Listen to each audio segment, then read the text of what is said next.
Hello friends, क्या आप जानते हैं कि भस्मासुर कौन था? नहीं ना? तो आज हम आपके लिए लेकर आए हैं भस्मासुर की कहानी। और ये कहानी हमें एक बहुत अच्छा लेसन देती है। एक था राक्षस भस्मासुर। जैसा कि आप सभी जानते हैं कि राक्षस की प्रवृत्तियां क्या क्या होती है, लोगों को परेशान करना। लेकिन भस्मासुर महादेव को प्रसन्न करता है और दिन रात महादेव की पूजा करता है, तपस्या करता है, बहुत परिश्रम करता है और महादेव को प्रसन्न करता है। इसकी पूजा पाठ देख के, इसकी तपस्या देख के, इसका कठिन परिश्रम देख के महादेव प्रसन्न हो जाते हैं और महादेव इसके समक्ष प्रकट होते हैं और बोलते हैं, मांगो, क्या मांगना चाहते हैं। अब भस्मासुर बोलता है कि महादेव, आप मुझसे प्रसन्न हुए हैं तो मैं आपसे एक वर मांगता हूँ। बोले एक क्या, दो मांगो? बोला नहीं, मैं तो एक ही मांगूंगा, आप बस वही दे दो मुझे। तो महादेव बोलते ठीक है। तो बोलता है कि मैं जिस भी वस्तु पे हाथ रखूं, जिस भी व्यक्ति पे हाथ रखूं, वो भस्म हो जाए। इसीलिए इसका नाम है भस्मासुर। महादेव बोले तथास्तु। ये खुश, इसे मन का वर मिल गया। अब जो चीज इसे नष्ट करनी होती है, जाता उसके ऊपर हाथ रख देता। चाहे वस्तु हो, चाहे प्रकृति की कोई भी चीज हो, मनुष्य हो, देवता हो, दानव हो, जो भी देखता उसके ऊपर हाथ रख देता और उसे भस्म कर देता। अब इसे ये सब करने में बहुत मजा आने लग गया। अब इसे लगा, मैंने बहुत चीजों को नष्ट कर दिया, बहुत लोगों को भस्म कर दिया, अब तो मैं महादेव को भस्म करूंगा। दौड़ा दौड़ा जाता है महादेव के पास और महादेव के सिर पे हाथ रखना चाहता है। तो महादेव बोले, ये तो मेरे सिर पे हाथ रखेगा तो मैं ही भस्म हो जाऊंगा। तो ये महादेव के पीछे भाग रहा है और महादेव इससे डर के भाग रहे हैं कि ये तो मेरे सिर पे हाथ रख देगा, मेरा क्या होगा।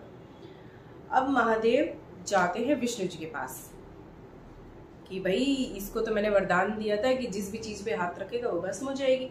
अब ये मेरे पीछे ही पड़ गया है कि मेरे को भस्म करके ये स्वयं शिव बनेगा और स्वयं हिमालय पे बैठना चाहता है। विष्णु जी बोले कि तो मैं क्या करूं? तो शिव जी बोले, रास्ता निकालो। विष्णु जी बोले ठीक है। तो विष्णु जी एक बहुत सुंदर महिला का रूप धारण करते हैं, जो कि मन मोहने वाली है, जिसका नाम है मोहिनी। विष्णु जी मोहिनी का रूप धारण करते हैं और इसके सामने चले जाते हैं, भस्मासुर के सामने। और इतनी सुंदर महिला को देख के भस्मासुर का दिल पिघल जाता है। वो बोलता है, इतनी सुंदर महिला है, इससे तो मैं किसी को शादी नहीं करने दूंगा, इसे किसी की नहीं होने दूंगा, इससे तो मैं ही शादी करूंगा। ये जाता है, बोलता है, हे सुंदरी, मैं तुमसे विवाह करना चाहता हूँ। मोहिनी बोलती है, एक शर्त पे करूंगी। बोला क्या? तुम्हारी हर शर्त मुझे मंजूर है, तुम बस बोल दो। तो बोलती कि मैं नृत्य बहुत अच्छा करती हूँ, तो तुम मेरे जैसा नृत्य करोगे तो मैं तुमसे विवाह करूंगी। भस्मासुर बोलता ठीक है। अब जो मोहिनी है वो नृत्य में पारंगत है, क्योंकि वो स्वयं विष्णु है। और मोहिनी एक से एक भाव भंगिमाएं करती है, एक से एक नृत्य करती है। लगातार मोहिनी नृत्य कर रही है। उसको देख के जैसा नृत्य मोहिनी कर रही है, वैसा ही नृत्य भस्मासुर कर रहा है। अब जो भस्मासुर है वो सब कुछ भूल चुका है, आसपास क्या हो रहा है क्या नहीं हो रहा है सब कुछ भूल जाता है। उसे सिर्फ मोहिनी का नृत्य दिख रहा है और वो नृत्य ही करे जा रहा है। एक पॉइंट ऐसा आता है कि जो मोहिनी है वो नृत्य करते करते ऐसे अपने सिर पे हाथ रख लेती है। ये तो नृत्य में मग्न था, ये भी मोहिनी की देखम देखी ऐसे हाथ लेता है और अपने सिर पे रख लेता है और ये भस्म हो जाता है। सो फ्रेंड्स, ये कहानी हमें सिखाती है कि किस तरीके से भस्मासुर को शक्तियाँ मिली, भस्मासुर का अंत हुआ। एंड मोस्ट इम्पॉर्टेंट, आपको कोई भी अगर शक्ति मिली है या आपको कोई भी एडवांटेज मिली है या आपको कोई भी सत्ता मिली है, तो उसका दुरुपयोग मत कीजिए, वरना आप भी भस्मासुर की तरह दूसरों का तो सत्यानाश करेंगे ही करेंगे, दूसरे का तो सर्वनाश करेंगे ही करेंगे, स्वयं का भी सर्वनाश कर लेंगे, स्वयं को भी भस्मासुर की तरह अब भस्म कर लेंगे आप।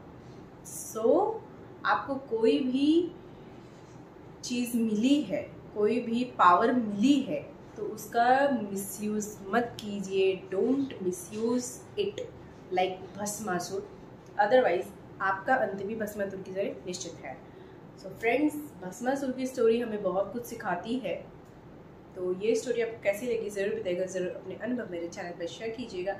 Till then thank you, bye bye. Channel subscribe नहीं किया हो तो कर लीजिएगा, नोटिफिकेशन बेल पर भी क्लिक कीजिएगा ताकि अगर आने वाले नोटिफिकेशंस आपको मिलते रहिए। Till then thank you, bye bye. Video पसंद आई हो तो लाइक कीजिएगा, शेयर कीजिएगा, कमेंट कीजिएगा। थैंक यू, नमस्ते।